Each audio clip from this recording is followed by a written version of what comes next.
Thank you for tuning in to Zim News Beat TV. Yeah, Karo. Kongo tunavashira mulidzi. Utono wasekuru.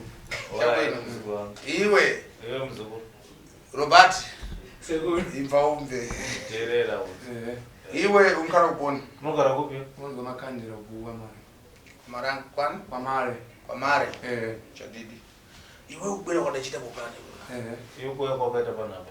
Unachoka hospitali kana. Wakabva kuchipatara ne? No nankane jani. Nawe Nepenga. Waipenga? Chabwino.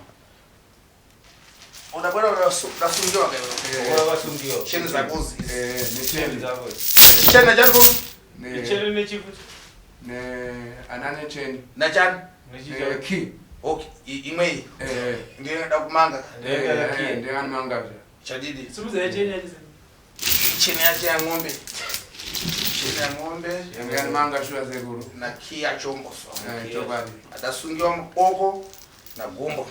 Sungiwa maoko na makumbo. Iwewe. Iwe mzukuru wangu. Mtolero waigura kuponi. Mtolero waitenga huko. Maka. Waigura poponi. Papi papa. Pa. Kambani. Aigusa kwa business. Aikuita mali. $5 sajeti kaita pai. Mukana kugura mbachitata. Kana mautenga mayoshedza utichi. Guka. Makafala. Ile papo tipi. Ndachi? Guka makafala. Makafala. Alright. Guka makafala. Anatundoreni. Chabwino. Saka hapa iwewe. Ndatunduze mbwino. Kuna wantu akufuna. Kuna wamwana ari kuuda mtoliro. Vakuto ifefa kufuna mtoliro. Izo ari kuuda mtoliro. Apa nokuona kwa kombo udanaka one. Iyo kuona kwako wakanaka ere kana. Wakashata siku. Kumbachitatani. Inda unoiti sasi. Unopengeza. Chadidi. Sure. Sure. Chadidi. Sure. Unopengeza. Kwa hospitali ngoro kupona. Chipatara ngoro kupona chukudziwa. Pana chukudziwa. Kuna kamtoko. Kanganise kwa mtoko. Ajo wadapewa kwa Jackson. Wadapewa kwa Jackson. Urupere mtoliro. Urupere mnyama. Lero datu mbuzo ambo vantu vari kunja kuti mtoliro udanakira tutakuti udaipira tutakuti. Ndakuti umbotaura wewe pa kamera apo kuti mtoliro kunzo. Wakomana siya mtoliro nezvakati unodai kana ndikatomira sekuru. Utomira? Ndaura. Chabwino ima. Hama dzangu siya mtoliro. Nekuda kuti unopengeza. Chabwino. Unouraya madrugs anaunaka. Hama dzangu. Zimbabwe yese. Mukaonekwa muchiita zvinezvi. Sungwai. Muenda jeri risingaperi. Chadidi. Sure.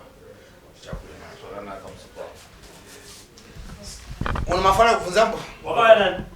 Na baba na mkoma. Wakati tiri kuenda kupi? Wakati tukaenda kumba.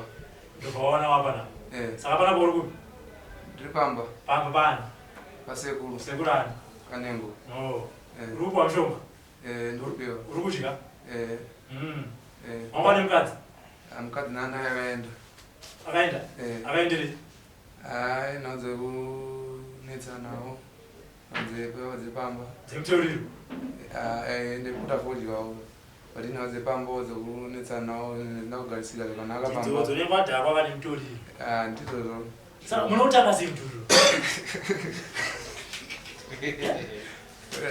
Ndoriro opiswa mpaupu. Unotenga paupu opisa. Otanga wageza. Then wageza ukanda dombo kake kopisiwa. Opisa steam. Nosara rakaita brown. Uchitanga kupisa muchibuda kusi. Wodhonza uchibudisa kusvika rapera rokliniwa kuisa mupaupu kana kurongedza. Zvopera zvakadaro kana usina mari yoenda kubasa unoshanda kutsvaga imwe yekuisa mutoriro.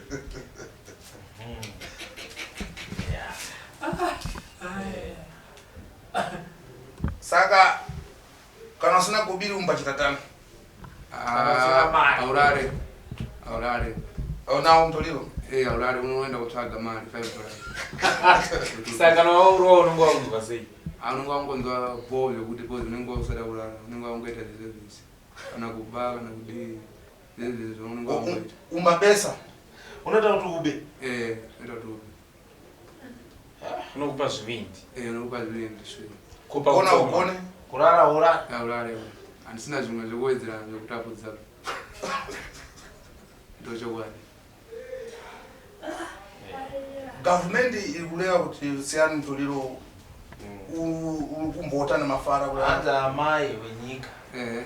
Anditi. Arikuti vana imemezerero. Siyai zvinodhaka. Ya ndizvo zvese nebrongo shuwa ndairo brongo. Brongo chimenya? Kana mukanga kwabhodhoro kadaisongo shama waita sei kudzikisa. Ukamenya brongo pachitatani? Unostika. Apa mbachita chito chanu. Yo ita basa rero. Inini ndiri kweja. Ndashanda mamaini kwasekuru wangu. Ndashanda. Dzokera dzaitenza. Waichitatani? Waita sei kuti Ndapinda maini.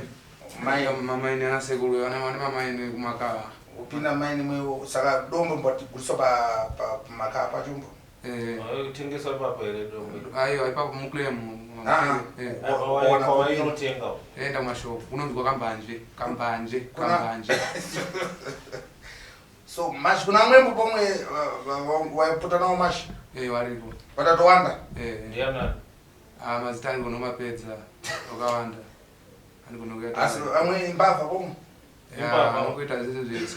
Anoona kupaka kanogedhora. Kana machizi chaiwo anotagwenya. Haupe zvinhu zvekuti zvinova musoro. Manga. Ukagulise. Saka ukafika muntu ambagulisa ana zvinhu kumwe kwake zvamukwera nazvo. Munhu anotengesa mune zvimwe zvamunoenda nomupa ere kuti akupei kana. Unogona kukwereta uchikweretesa maererano nematengero aunenge uchiita madrugs. Customer chaiye. Customer. Saka ihambe mbotsitsi kuti vantu vakupengesa zvantu. Anenge achitodawo mari ivo panguva yacho iyoyo achitauraramisa munhu kumba. Saka ndobasa anenge achitoitaura akataura. Vafanana vendor. Aha. Saka kuchidziva kuti wokupenga? Akaziziva kuti wakupenga. Vanhu vanenge vakanzwawo kuti ndakupenga nekuda kwemadrugs. Saka iwewe nenzero dzako wakachokera kukuno uchafika uchimutetani. Iwe kana wabva kuno kwapora usvika uchimuti kudii? Ndicharo wemadrugs. Mafara. Chekungomutaurira chete. Dzokera dzaitinzwa nopanzwepo. Hanzi nasekuru kabva kuno kweyo uchasvika uchimuudza kuti kudii nenyaya yemadrugs. Andoti haina kunaka musatengesa madrugs anosungisa Iwe kupita kupolisi kwamuudza kuti uyu adanipengesa. Unokwanisa here mapurisa kuti uyu ndiye akandipatore undipengesa. Unokwanisa asi unozongotya nenhau yekuti unenge wakumusungisa vana vake vakusafa nenzara. Ko iwe macho kupongo chapengambo? Kupenga Penga kufa? Ndinogona kuita kumusungisa bhozi madrugs zvinoita kusungisa. Chadidi? Izi cheni dzinachokera kupolisi? cheni dzakabva pai? Dzabva pagedhe rekumba kwedu. Cheni izi? Tudzodaya kwamangiwa guys. Naroko rachombo? Neroko racho. Uyu wakamangiwa? Ndizvo. Unozopera pfava. Iri richina mankwara. Unozopera pfava. Andomwe mankwara ka? Unozopera pfava seko. Unozopera pfava seko. Unozopera pfava? Ndakagone. Chenonora. Alright. Ichabwira.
For these and more stories, tune in to Zim News Bit TV.